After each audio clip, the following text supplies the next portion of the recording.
Welcome to the Total Wireless Store, where total confidence awaits. My wife loves when I DJ our car rides, but overages get in the way of my groove. Don't worry. You got this with Total Wireless. Right now, get 50% more data when you bring your number to any qualifying service plan starting at $35. All in the nation's best 4G LTE network. Wiki, 50% more? Now go find that perfect DJ name. New York. Discover the Total Wireless stores and get total confidence. The latest phones, the best network, all at great prices. Ends January 2nd, 2019. $35 plans and up. Excludes ports from TracFone Wireless Inc. brands. Terms at totalwireless.com. TCL is a proud sponsor of the 1500 ESPN studios. TCL, America's fastest growing TV brand. I can't tell you how much I enjoyed saying touch 'em all. Way back and done! Touch 'em all, Joe Mauer! And now these guys are making it relevant to this year's Twins.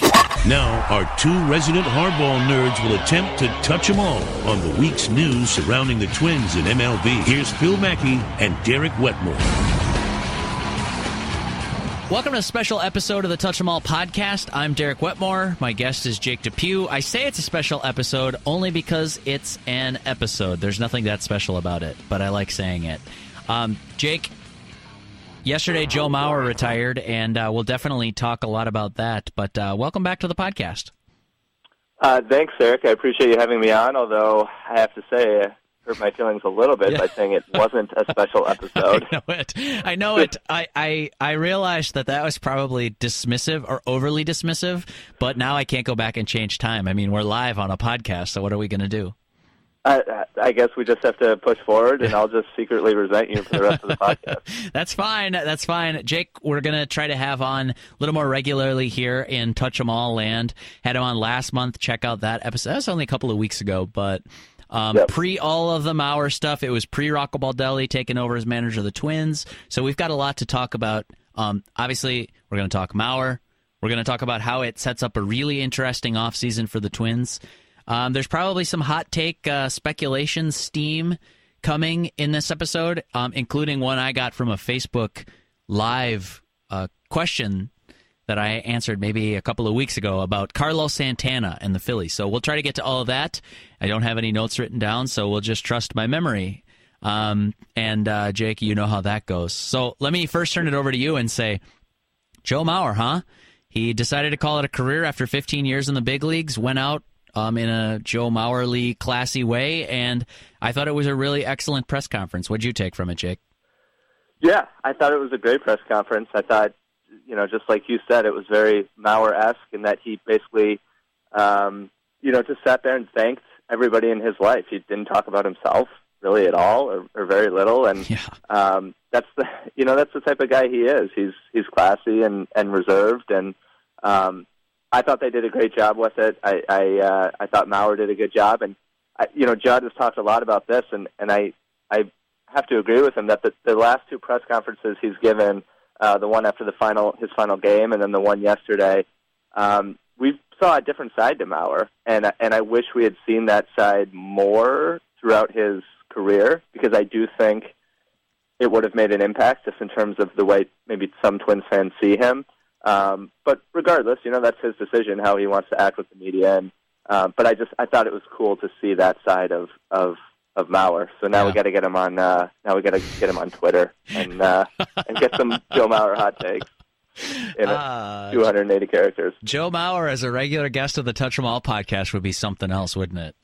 That would be something else. Yes. He went on, I'll give a quick plug to Corey Koski, who does a podcast, and you can find all about Corey's message on his website, but he talks about, youth sports, and he wants to get the word out that, like, hey, the pro athlete life is not always glamorous necessarily, and there's a lot of work and stuff that goes into it. There's a story behind every player, and he had Joe Mauer on an episode of that podcast, and it's the best I've ever heard Joe Mauer in long-form interview. Like, Pat Royce was joking to me yesterday, and I think he threw this on Twitter too. Sometimes he tries out jokes, Jake, and then they end up on Twitter. Sometimes it's the other way around. He'll check out the tweet feedback and then tell the joke to the room.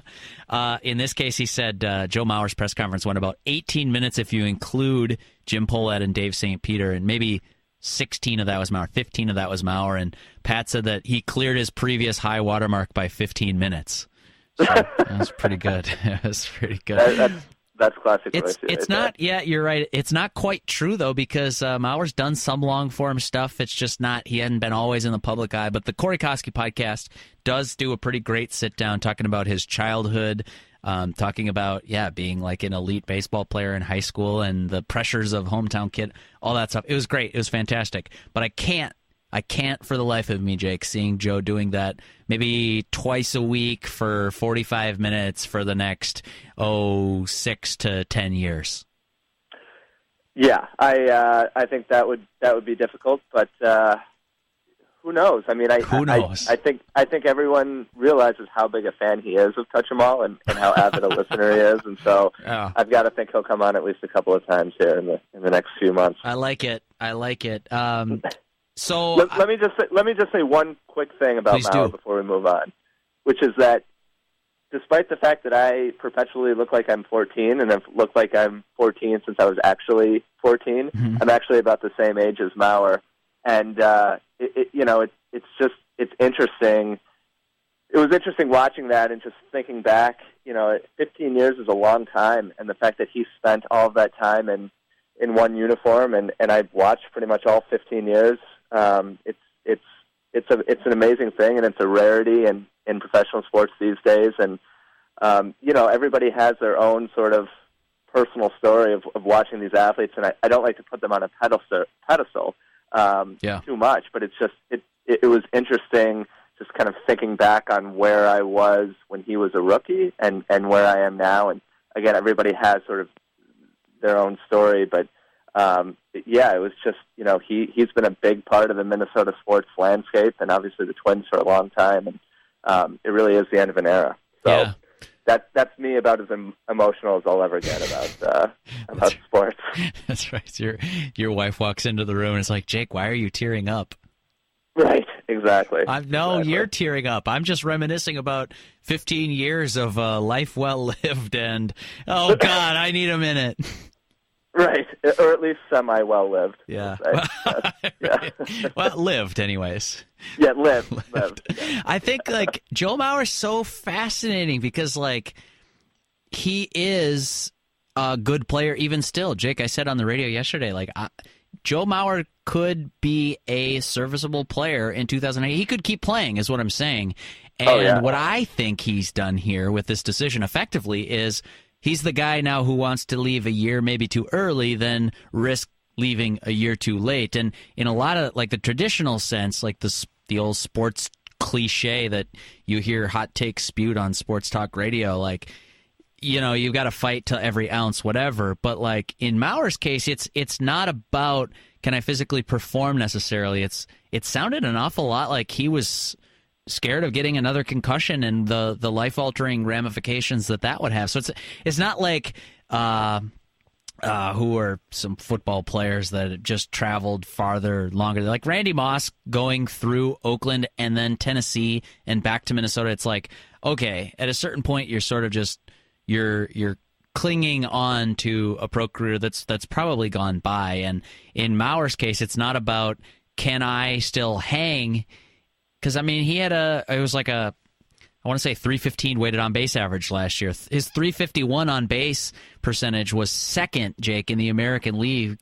And I'm trying to think, he had a 98 weighted runs created plus, which is on the 100 as average scale. So, he's kind of league average, which isn't great for first base. But my point is that he could still play, and he's chosen now, not in the traditional macho, sportsy way of saying, I'm just done. It was, I think I could play, and the competitor in me wants to play, but also, the uncertainty behind door number 2 seemed to get at Mauer a little bit. Oh, absolutely, and I think he made the right decision. I think judging by what he said in that press conference, the second concussion that he suffered in Anaheim, I believe, really scared him, and who could blame him for wanting to have a high quality of life moving forward. But I agree with you that I think that was the driving decision. I also think it's the driving influence in the decision. But I also think it's interesting when you look back at Mauer and Morneau, who were supposed to sort of lead the Twins into this great kind of decade of excellence, and did to a large extent. But they both got taken down by concussion. Yeah. And then sort of the duo that came after them, Buxton and Sano, so far have really been taken out by injuries to a large extent as well. And so there is, I think, when you look at it over the last 15 years or so, quite a bit of bad luck. And you could even lump Jason Kubel into that mix, who tore up his knee, I believe, in his rookie year, maybe right after his rookie year. He played in the fall league, right? Yeah, in the AFL. Yeah, exactly. So there's been a lot of bad luck with the Twins and some of their superstar players. And, of course, there's a lot of story left to be written for Buxton and Sano, but, it's kind of an interesting lens through which to look at the past couple of decades with the Twins. Are you saying that we should get Royce Lewis and Alex Kirilloff in bubble wrap immediately? I'm saying to prevent any further harm to the Twins fan base, we should probably just release those guys and go to another organization. I hope for greener pastures, guys. Good luck. Happy travels. Exactly. Or what is it? Happy trails? I screwed that one up. Happy trails, yes. So I think that there is this we could spend all day talking about Joe Mauer. I spent an hour on the radio yesterday talking about it. We easily could just bring in the stable of guests and tell me your favorite Joe Mauer memory, which I'll ask you here quickly. But, I also want to advance this conversation onto what this means for the Twins, not in the sentimental sense, not in the how quickly can you cast a bronze statue and get it erected outside Target Field sense, but in the that's $23 million off the book. You got a lot of rope to play with this winter, and it's going to be a big winter for them. So I do want to get into that, but I do have to ask you, Jake, as long as we're talking about Joe Mauer, calling it a career, tipping his cap to everybody yesterday, is there a moment for you that maybe not defines Mauer because he's so complex, but that stood out to you as something that came rushing back yesterday as he was announcing his retirement from the Twins? Yeah, so that's the interesting thing about Mauer is with most of these, Hall of Fame players, there's a signature playoff moment I think everybody remembers, and he just doesn't have that. And that's not really entirely his fault, obviously, but he just doesn't have it. It's Phil Cuzzy's fault. Right, exactly. I think the moment that I go back to with Mauer is maybe a little bit of a random one, but it's the play he made in New York in 2009 as a catcher when he ran down Brett Gardner at the plate when they both sort of dove, and that would have been the winning run. There was 2 outs in the bottom of the ninth when he made that play, and I remember watching that live. And for listeners, it's hard to sort of explain, but basically there was sort of a swinging bunt. Mauer fielded it, realized he wasn't going to be able to make the play at first, and Brett Gardner came, racing around third, trying to score the winning run, and Mauer sort of pump faked to first, stopped, sprinted back towards home, dove, and tagged Gardner out. And it was just this amazing play and unbelievable athleticism. And I watched it live, and that was about as jaw-dropping of a moment in terms of watching baseball that I'd ever seen live. And it was, during his MVP season, and it just sort of reaffirmed not just what a great offensive player he was, but what a great defensive catcher he was. Yeah. I've watched the replay of that a number of times, and it blows me away every time. So I think that, and then the final day of the 2006 season when he won the batting title, and the Twins overtook Detroit to win the division, and that team felt like, and still to me, that was the best Twins team that I've been cognizant about. Right? I mean, I was alive in '91, but I didn't really care. And 2006 was probably a better team.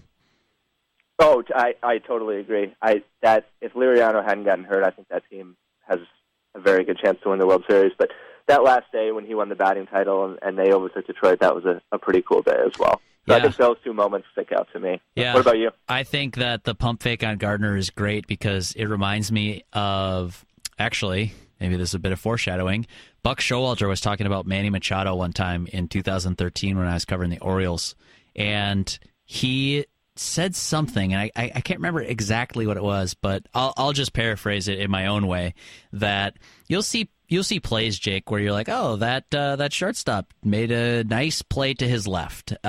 He came over second base, he spun and throw. That's a difficult balance, and to get the accuracy and the arm strength to make that play, to say nothing of the range, like good baseball play. But then there are these plays that aren't so common at all that you see them and you're like, what? Is that legal? And he was talking about Manny Machado in the sense that he had just screwed up a double play where he was trying to get too cute for something. I think he went to, I'll just make one up. Maybe it was bases loaded and he tried to go touch third, throw to first rather than come home and get the one out for sure. Something like that. And Buck said, I'm not mad at him. He made a judgment call. Almost every third baseman would have come home with that ball, but I love that Manny had the creative instinct to try to make something special happen on the baseball field. And I remember thinking, wow, that's a really eloquent way of putting an error or a mistake. But his point was still, it stood tall at not many third basemen would make a risky play like that. They would just take the safe out. They would take the baseball play, the play that you've been making since 5th grade in Little League, where you're like, yep, this is what you do in this situation. Ball is hit right at me. Try to charge it in a half step, field it, throw home, live to see another batter. And Manny played it back a half step or something like that, you know? And Mauer is like that. That Brett Gardner where he fields the bunt, was it down? Even I don't remember where the bunt went, but the pump fake made Gardner choose to break for home, and then Mauer, not having lost his bearings on the situation, then chased him down. I thought that was a spectacular read and athleticism and sort of this baseball savant nature that we didn't really get to see a lot from Mauer. Let's be honest. I mean, as a catcher and then later as a first baseman, there's not really that much opportunity. But for me, the moment was homering in his first at-bat in 2009, the MVP season.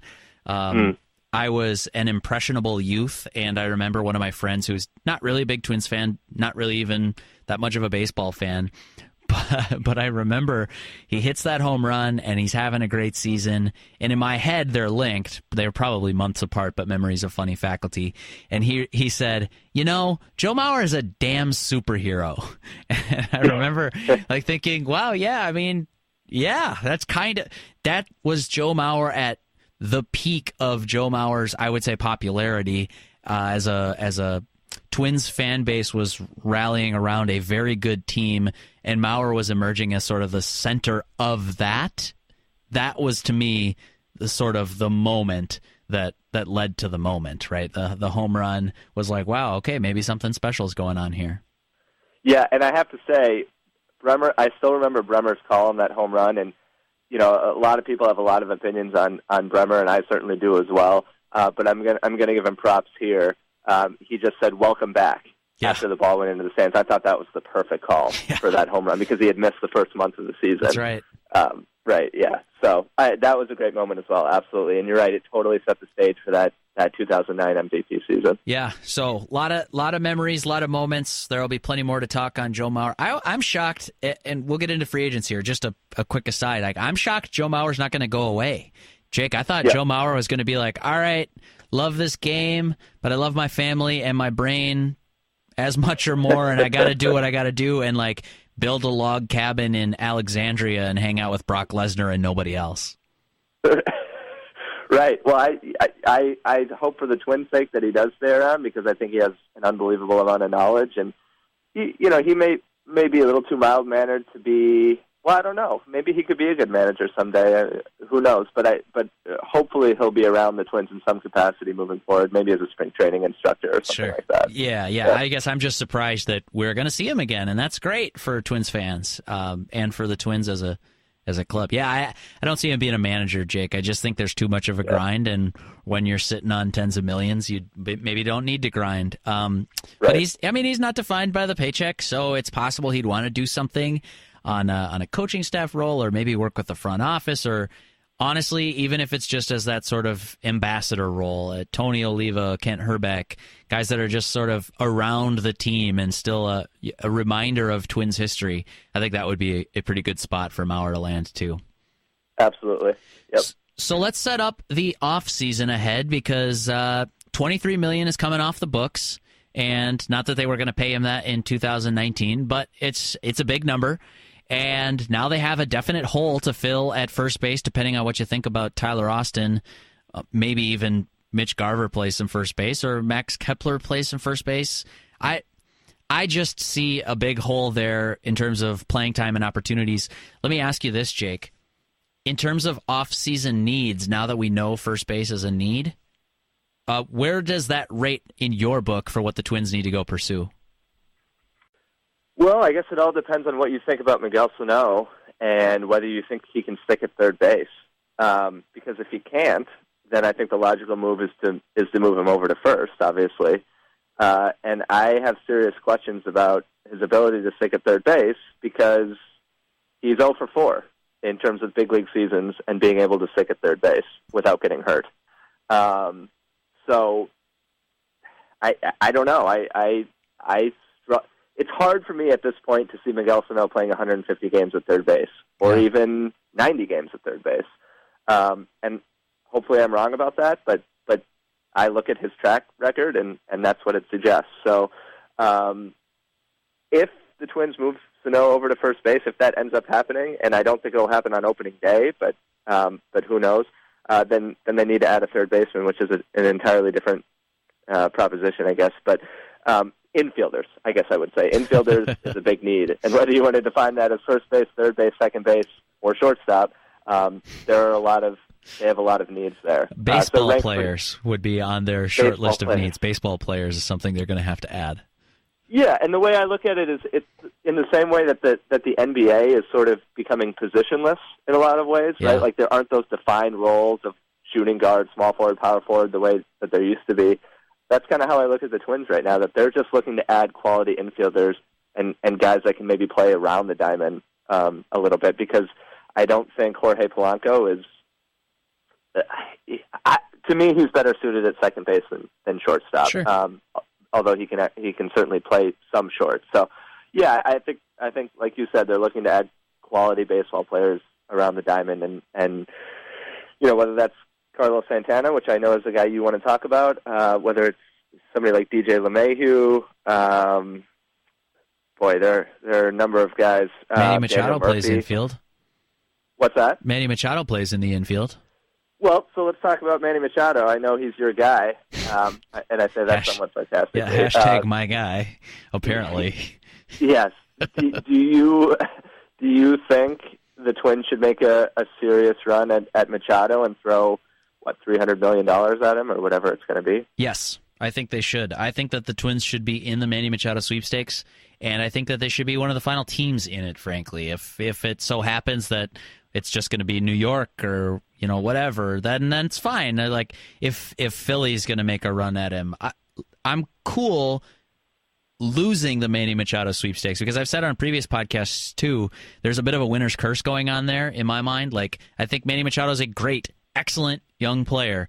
I also think Manny Machado comes with this extra stuff that you don't like. He's probably a bad leader based on what we've seen on the field in October. The fact that you're not going to run out ground balls in October, I think either says you're injured and no one knows, which is possible, or you are not fit to lead. And that to me would be problematic. So I want to get to the bottom of the health thing. If he's healthy, then my question is, like, if you don't care in October, do you ever care? And what kind of tone does that set for players who are not as good as you if the best player does not have to do some of these just requisite things that Jake Cave will do?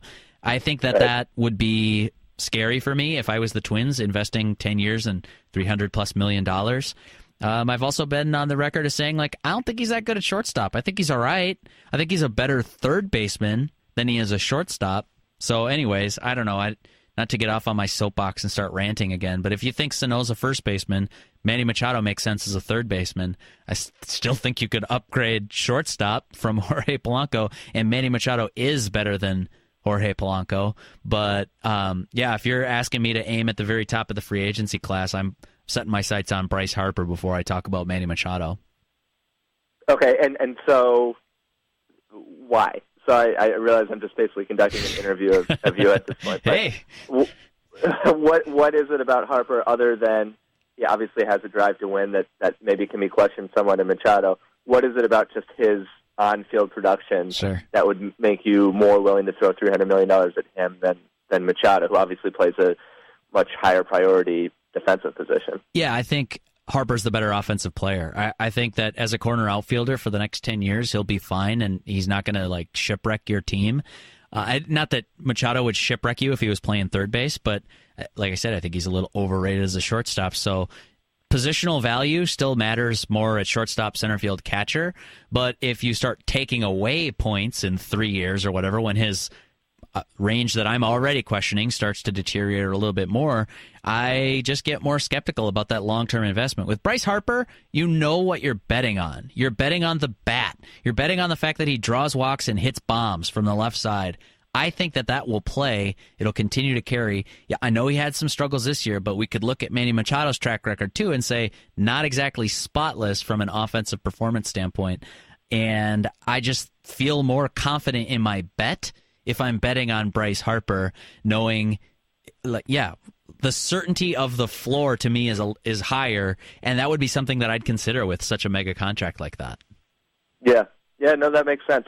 I think the thing with Machado and Harper, and these just really high-profile guys, is that justifiably or not, I don't think Minnesota is seen as a destination team, and Minneapolis is a destination city, and I don't agree with that. I'm from Minnesota. I love Minnesota, and I'm constantly defending Minnesota to everybody out here.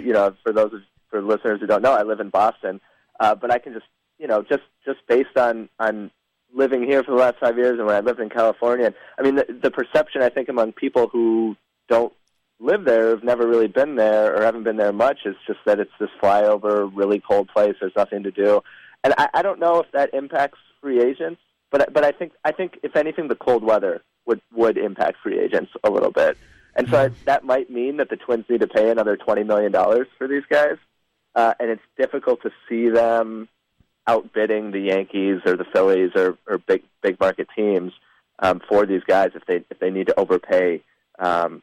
Even more than they already would. Maybe you disagree with that. Yeah, I push back on the flyover country thing because that's what I get a lot on Facebook, and on the rare occasions I check Twitter every single day, pretty much every hour of every single day. But I would say that that's a very common narrative that's out there right now, and I haven't heard that from Bryce himself. I haven't heard that from Manny himself, but more than the New Yorkers or Boston people or Philadelphians or even Chicago, because, hey, you're Midwest too. I think more than those people saying Minnesota's flyover country, I see Minnesotans saying Minnesota's flyover country. And, that type of insecurity just doesn't jive with me. If I'm a front office and I'm going to Bryce Harper with a competitive offer, I'm not apologizing for the fact that it's maybe cold in April. You're going to play games on the schedule. And by the way, have you seen Target Field in June, in July, in August? I would use that as a selling point. Minneapolis is a great city to play baseball, and then go build your villa in Aruba in November. That's fine. This $300 million will afford you to do that. But I'm just not going into that meeting if I'm Thad Levine and Derek Falvey, apologizing for the fact that it's Minnesota. Neither of those guys necessarily view it as flyover country. I think if the Twins were to make a competitive bid and to be legitimately in the running with the resources that they have available this winter, I think they absolutely should be in the same conversation as the Phillies, Yankees, Dodgers, and on down that list. Yeah, well, and if I'm Levine and Falvey, I'm going in instantly apologizing profusely for Minnesota and just saying, look, I can't believe you're even talking to us, given the team that we run. But thank you for your time, and best of luck on the East or West Coast. That's right. That's the way I approach it. Well, you're going to Scott Boras at that point. You're probably not talking to Bryce himself, saying, hey, Scott, listen, we think it's cold too. Right. No, but in all seriousness, I do agree with you, and there are a lot of selling points. Target Field is definitely one, but I think the fact that, and maybe this is a conversation for a later podcast, but the Twins have a very legitimate shot at winning the Central and being a contender over the next 5 years. I would view them, depending on what Cleveland does, and it looks like Cleveland might be in a sell-off.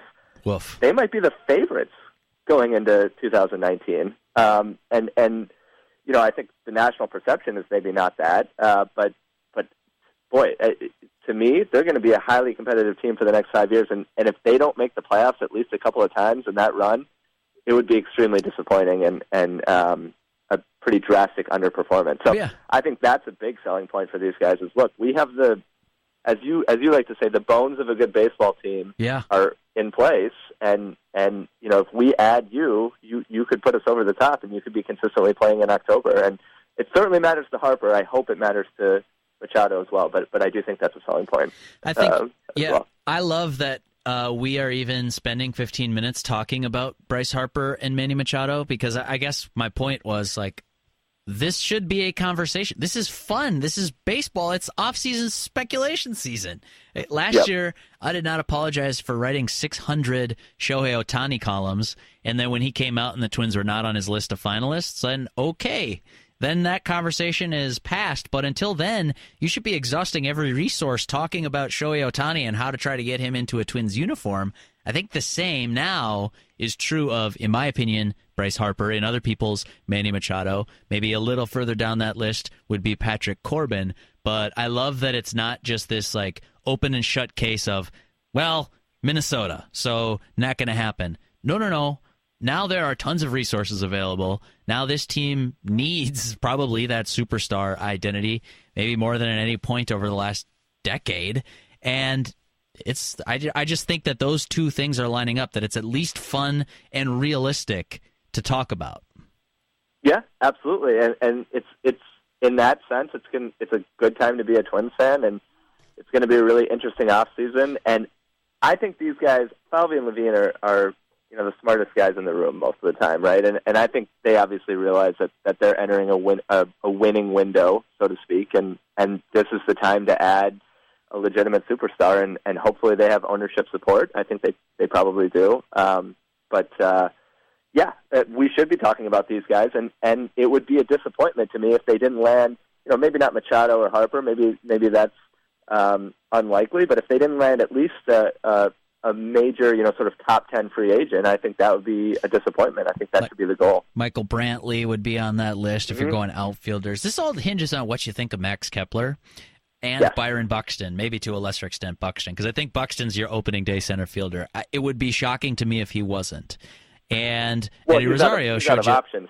He's out of options, right? So he pretty much has to be. Yeah, I mean, some people are saying trade him. I think you're so far off of that this is not the time to trade Sano or Buxton. So now you're talking about an outfield with Bryce Harper, Byron Buxton, Eddie Rosario. What do you do with Max Kepler? Figure it out. What do you do with Jake Cave? Figure it out.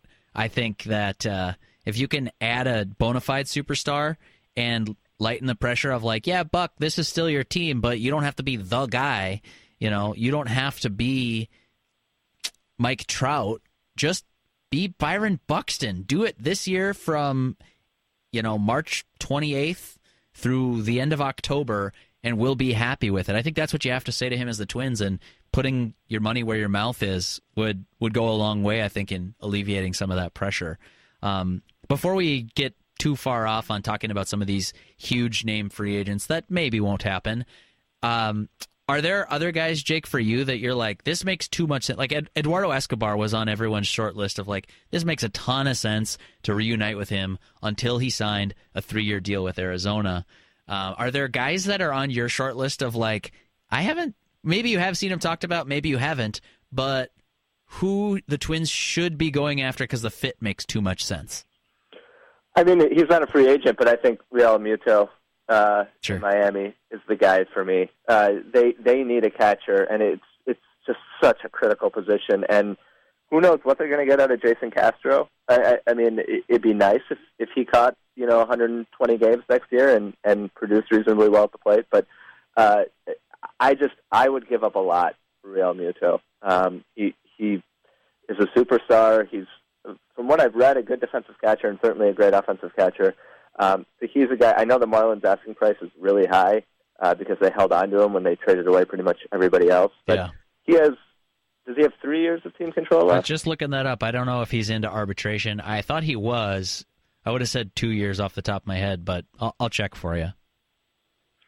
Yeah, so I would give up. I mean, I wouldn't give up Royce Lewis, and I probably wouldn't give up Kirilloff, but outside of those two, I'm willing to give the Marlins a pretty significant package that includes, at least one big league starter and pretty high-level prospects for him because I think, like I said, I do think the Twins are entering this winning window, and that's a huge area of need for them. And Mitch Garver had a concussion at the end of the year and didn't catch, and everybody just kind of forgets about that. Well, he might not catch again. Mauer didn't catch after he got his concussion, and so then you're looking at my guy, everybody's guy, Astudillo, as a backup catcher. and while I love Williams, and I think he should absolutely be on the 40-man roster, I don't know that I want him as my backup catcher. Sure. Well, with Jason Castro, question mark, as a starter. Go ahead. You talk about alleviating pressure on Byron Buxton as sort of face of franchise superstar player. Lucky the Twins stumbled into this Williams Astudillo. Right. I can't wait for all the marketing campaigns with Williams, and he's going to look great up there when he's accepting his 2019 MVP trophy, and so yeah, he's the face of the franchise now that Mauer's gone, without question. This one's for all the chubby people in the audience. That would be his acceptance speech. I'm quite sure of it. Right. I just looked up Realmuto. He does have 4 years plus of big league service, so it'd be 2 years of JT Realmuto getting probably significant arbitration raises, but not the kind of contract he would get on the free agent market, just so you know what you're trading for. Yeah. So, 2 years of Realmuto, that I still give up a lot for that. I don't know how you feel, but to me, catcher is not talked about enough in terms of the question marks of this team heading into 2019. And you could go after Wilson Ramos as well. He has his own question marks. He's 31. He's had injuries. But I'm interested in your take on Grandal, who's a switch hitting catcher with power and has a lot to offer. But we all saw what happened in October, and I don't know how much that factors into your thinking. I was going to say, what to answer the question, I have to know what happened in October. Why did he become a shell of his former self? Yeah. If I don't have that answer, it's a pretty tough thing to want to bet 4 years on, get a significant contract. Because he probably is the top of the free agent catching market, am I right? Yeah, I think him and Ramos. Sure. Grandal's probably ahead of Ramos, but I think those two. Well, Ramos, they had their chance at a couple of years ago, and they picked Jason Castro. Now, I will say it was a little different because he was coming off that ACL injury, but if I'm not mistaken, he signed in Tampa that year and came back midway through the season. It's possible that the Twins just deemed that, hey, we need a catcher from day one. We can't allow this to be our plan coming off of an injury. They needed an upgrade defensively, but also I think it'd be fair to say, you could have had Ramos in Falvey and Levine's first year, and they passed on that opportunity, and he went and signed a pretty cheap deal in Tampa. Yes. And they could have had Ramos in 2010 and chose Matt Cap. But that's a separate conversation. Yeah, that's an entire another episode of the podcast. And maybe that's one that'll go just straight to DVD. Yes, exactly. But yeah, maybe that does say something about what Falvey and Levine think of Ramos. They clearly, I think they love Castro's pitch framing and all of that, and his intellect. Because Castro's a smart guy, and I do think that matters, and I think they care about that. Maybe they don't view Ramos as above Castro, but they need to do something, and it'll be interesting to see what they do. But if I'm the Twins, I make a real legitimate offer to the Marlins for 2 years of Realmuto, even if I have to include somebody like Fernando Romero in the deal to get it done. Okay. I'm looking up the MLB trade rumor story right now, as I'm wont to do, and Yasmani Grandal is their sixth best free agent, top of the catching class. They are predicting, #predicting, that he is going to the Nationals on a 4-year contract worth $64 million. Holy smokes. That's a lot. That's a lot for a guy who lost playing time to Austin Barnes in October. Yeah, you're telling me. Another name that's interesting on this list that we haven't really talked about, by the way, Wilson Ramos is going to the Astros on 3 years and 36, so says MLB trade rumors. But Josh Donaldson would be an interesting name for this team to pursue as well. Another sort of star player that got a little forgotten about, I feel like, on the national landscape this year. And they have him re-signing a 1-year sort of value rebuild 1 year, $20 million to the St. Louis Cardinals, apparently, for the 33-year-old Josh Donaldson. I just think the fit could make sense in Minnesota if you don't think Sano's a third baseman. Absolutely. Yeah, I think that would be a great play, and he's definitely a guy who I think would be willing to take a 1-year deal because of what happened to him in 2018. So, yeah, I mean, if you want to add Donaldson at $20 million or whatever it is, and make a push, and if you're out of contention in July, you can trade him. That to me makes a lot of sense. Is Adrian Beltre probably going to retire? Is that the prevailing sentiment with him? I haven't talked to Adrian recently, Jake, but if I had to wager a guess, why are you laughing? I'm just kidding. If I had to wager a guess, I would say that now makes time for Beltre to hang up the spikes. But I don't know. I mean, Chase Utley's already retired. We knew that was going to happen. Joe Mauer's already retired. We were pretty sure that was going to happen. But I'm not sure about Adrian Beltre. He's older than Mauer for sure. I think he's around the same age as Chase Utley, if I'm not mistaken. But, 38, 39. You're not going to get the on-field production from Beltre that you would with a healthy Donaldson. I just think the value, first of all, he plays third base, so you could slot him in there. But I mean, the value that he brings in the clubhouse and specifically could bring as a babysitter for Sano, essentially, I think he would be a good fit on a 1-year deal, and maybe he's a part-time player. But if he's not retiring, and I'm the Twins, and Thad Levine has that Texas connection with him, I would consider bringing him in on a 1-year deal. But it sounds, from what I've read, I think he's probably going to retire, so it's probably a non-issue.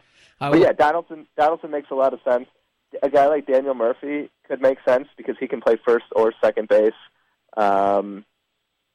DJ LeMahieu is another guy who could make some sense. So there are a lot of options out there, but they need to add in the infield, and a lot of the reason that they need to add is because Nick Gordon had a bad year at AAA, and he's obviously not going to be the opening day, shortstop or second baseman, and I think he has to prove it for a few months before he, even gets a call up. Yeah, and I'm a Nick Gordon guy. He's young, but he can't be your opening day plan. I will ask you about one, and then we'll keep going with his trade rumors. A friend of mine, Louie, asked on Facebook, maybe it was a couple of weeks ago now, would Carlos Santana make sense for the Twins if the Phillies are willing to trade him? And I thought, am I getting something wrong here? I literally looked up during the show. I looked up the contract, and he signed it just last year. Why would the Phillies be looking to move on from that? I think it was, I could be wrong here, so listeners, correct me if I'm wrong, but I think it was 3 years, $60 million, 20 per for Carlos Santana to play for the Phillies. And now 1 year later, I thought, then why would they be moving off that? I get Rhys Hoskins, and if that whole logjam situation is just impossible to work with, then maybe you trade a guy who has some value and is seen as somewhat redundant. But then I was like, I guess it would make sense for the Twins as a player. I mean, he's a DH / first baseman. You're going to need both of those, at least one of those, and I just didn't know why Philly would move on. Well, in swoops Ken Rosenthal and says that the Phillies are open to shopping him potentially. This was a report I saw on Twitter, and Lou actually sent it to me to remind me that he was right and I was wrong. So he dunked on me with the Kermit the Frog Lipton iced tea ad, and it was a great dunking. Gleeman had said something like, Aaron Gleeman said on Twitter that it might make sense for the Twins at a reduced cost or something if the Phillies eat some salary. And so, a couple of weeks later, Louis circled back and said, see, I told you so. And I'm just curious about your take on Carlos Santana, former catcher, switch hitter, on-base machine for the Cleveland Indians. Yeah, so, if the Phillies ate some money, I would be all about it, but I wouldn't want to take if you're taking on the full, 2 years, $40 million, you're paying him pretty close to what you'd pay Mauer, and I'm looking up what they have been paying Mauer, obviously, and I'm looking at his numbers here, and they're very Mauer-esque. Okay. 229 average, 352 on base, 414 slugging. It sounds like Joe Mauer. And that's in a very hitter-friendly park in Philadelphia. How about weighted on base and weighted runs created? Are you on Baseball Reference? I'm on his Baseball Reference. Dude, you're tipping your hand. What? You're tipping your hand as a B-Ref guy. Last time I asked you to look somebody up, you had this Baseball Reference page open. It's like your homepage or something. So when I'm writing an article, I always go to Fangraphs, but my default is still Baseball Reference, and I know it shouldn't be. No, it can. B-Rep's great. It's just years of going to Baseball Reference. I use them for different things, if I'm being honest. Yeah. Like Baseball Reference, I'll be like, boy, it seems like Eddie Rosario hasn't done crap lately, and I'll go look it up, and I'll see when was the last time he had 3 hits or whatever, and then I'll start the day after that because I like to cheat. I like to make numbers tell a story that I already wanted to tell, and I'll start the day after that and stretch like, oh, here's what he's done in his last 200 plate appearances. Turns out he has been really bad. Yeah. Baseball Reference is fantastic for doing that and the play index and all that stuff. So I'm not knocking it. I was just trying to pull your chain. Yeah, no, that's fine. But yeah, so I mean, I think Santana and his defense is probably a step below Mauer's, right? So, I mean, he was a Gold Glove finalist, and Joe Mauer wasn't last year. Yeah, so well, we all know what kind of BS that was. And some other guys won Gold Gloves last year who, without naming any names, I thought it was pretty ridiculous. Yeah. But just tell us what it rhymes with. It rhymes with Mosier. Oh! I'm sorry. I thought you were talking about Kansas City Royals first baseman. Never mind. Oh no! All right. We can edit that out later. Will do. Yeah. You've got my word. Yeah, right.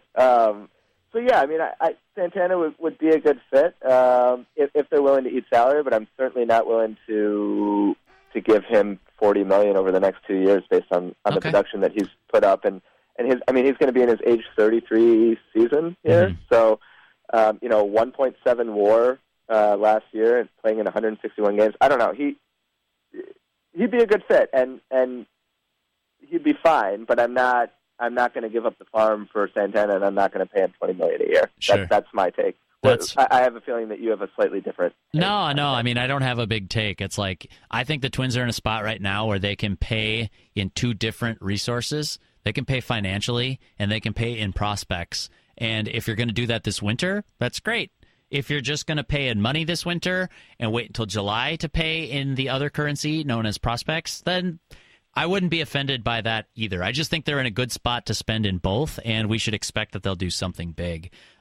Which actually leads me to my next question, and we got to do rapid fire here because I got a meeting coming up in a couple of minutes, Jake. But do you have any rapid fire music to go along with it? I'll get my producer on that. Hey, go find some music, would you? Yeah, he'll get right on that. So I think this is my problem with where we're at in the Twins hashtag narrative, which is that, hey, here are these great free agents that fit what the Twins would need, but the Twins don't spend any money.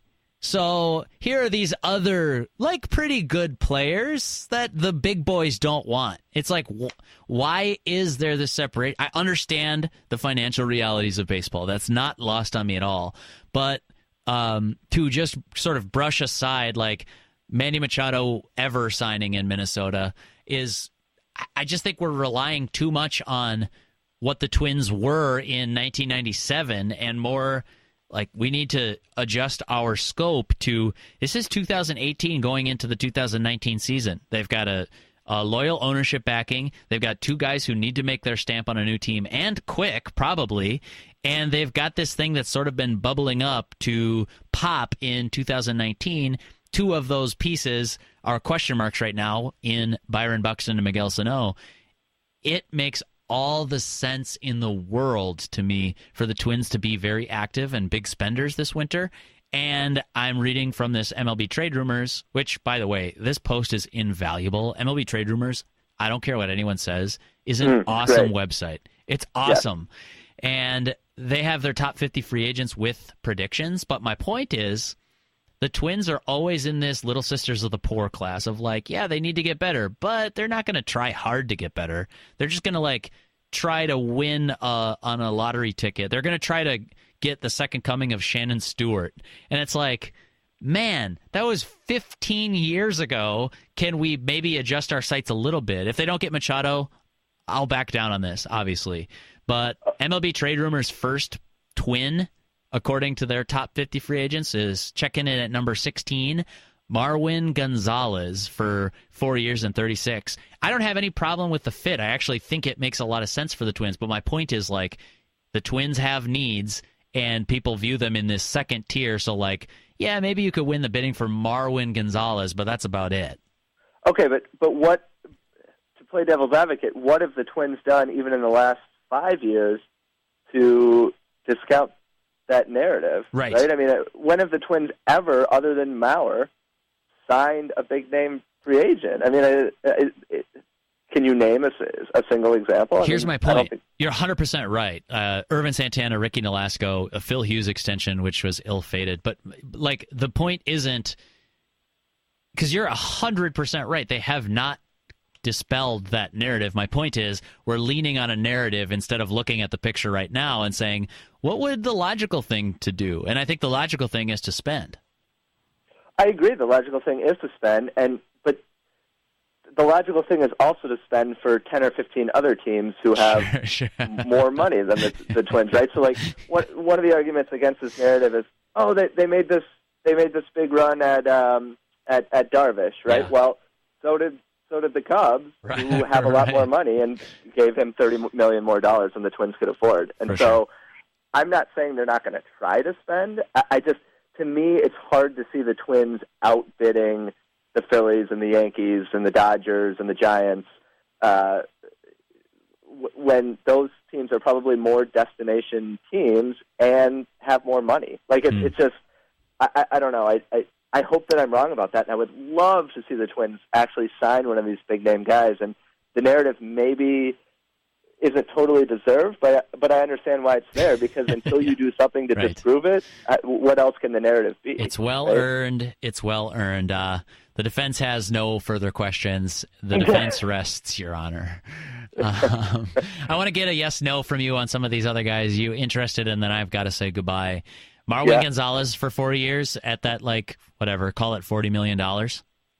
Yeah, okay. I'm interested in that. That Absolutely. fits. That'll play. Right, very next on that list is Jeurys Familia to the Twins, 3 years and $33 million. What say you? Yes, absolutely, because they really need to rebuild their bullpen, which is probably another podcast, but yeah, I'm on board. Nelly Cruz, who I think at last check is 65 years old, 2 years and $30 million. He's actually 38. I'm less sold on that, because I think they have a number of those types of guys. Sano, Tyler Austin, none of those produce at the level of Cruz, but I don't know that I want to pay him that much. Yeah, and I think he's a great player. He's had a fantastic career. You're paying for future production, and in that, I question, could that money be better spent somewhere else? I agree. Yep. I think, is that the last one? That is the last of their top 50 going to the Twins. So I guess that's an off season, but you wouldn't feel great about that off season unless it also included some maybe high profile trades. But I don't know. Just real quick, how much do you give Corbin? If you're the Twins, what do you offer Corbin? Well, I'm curious to see the market, if it's going to bounce back. And for a starting pitcher of his caliber at his age, he'd probably got to be willing to do a 5-year contract. Kershaw got 3 years, diminished stuff. Zach Greinke's got 3 years left on his deal. Yes, I'd be interested in trading for Zach Greinke. Talked about that on previous podcasts. I don't know. What's the market rate for that sort of next tier ace? Because you'd rather have James Paxton, but if it's 4 years and $100 million, you'd have to be interested in that if it's Patrick Corbin. If it's the Darvish contract, I guess I'm not quite as sure about that. Yeah, I agree. Patrick Corbin would make the Twins better, though, and the Twins do have money to spend. He absolutely would. Yep. So make your team better. And they need to go after some sort of big name starting pitcher, whether it's via trade or free agency. Yeah, I'll give them a pass after they land Bryce Harper. Then I won't see as much of a need to get an ace starting pitcher. But that you got to do that before you get that pass. Right. So, absolutely. Jake, this has been fantastic. The reckless speculation is one of my favorite parts of the offseason. So thank you for joining this episode of Touch 'Em All, and we'll talk to you later. All right. Thanks a lot, Derek. Hey everyone, thanks for listening to the show. TCL launched a new lineup of award-winning 4K Roku TVs to deliver the best sports, movies, TV shows, and thousands of streaming channels. TCL's personalized home screen makes it easy to customize your TCL to fit the way you watch. Binge watch what you want, when you want. TCL delivers excellent picture quality, sleek design, and stunning resolution at an affordable price. TCL, America's fastest-growing TV brand, is available at major retailers everywhere. Learn more at TCLUSA.com. California fires. I'm Ed Donahue with an AP News Minute. At the White House, President Trump mourned those who have died from the wildfires in northern and southern California. We will do everything in our power to support and protect our fellow citizens in harm's way. And we say, I think as a group, I can tell you as a group, God bless everybody.